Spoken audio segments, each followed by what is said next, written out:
ৰাতিপুৱা 7টা বজাতে এনেকৈ বাছলৈ ৰখি থাকিব বৰ আমনি লাগে। এইফালে পাছলৈ চাই দেখোঁ বান্দৰটোৱে কিবা কিবি কৰি আছে, তাক চাই থাকোঁতেই বাছ আহি পালেহি। ৰাতিপুৱা এনেকৈ বাছত মই উঠি গ'লে বহুত টোপনি আহে জানেনে, কিন্তু মোক জেগাত নৰখাব বুলি যেনে তেনে চকুকেইটা কণ্ট্ৰল কৰি মই যাম।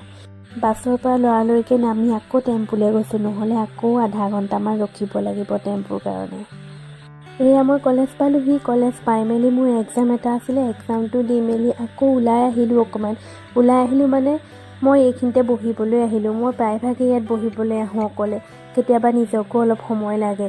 নিজৰ মাজতে কেতিয়াবা কথা পাতি চাবচোন, মনটো বহুত মুকলি লাগে আৰু বহুত প্ৰশ্নৰ উত্তৰ পোৱা যায়। সেয়ে মই মাজে মাজে এনেকৈয়ে অকলশৰে কটাওঁ কেতিয়াবা। এইফালে ঘৰলৈ আহোঁতে বাটতে দেখিলোঁ শোভাযাত্ৰাক। ভোক লগাত মই কিবা এটা খাই ল'লোঁ, তাৰপাছতে আকৌ আইচক্ৰীমো খালোঁ। আইচক্ৰীম খাই আকৌ মই ভাল পাওঁ। সেয়া মই ঘৰলৈ আহিলোঁ। আজিলৈ ভিডিঅ'টো ইমানেই, বাই।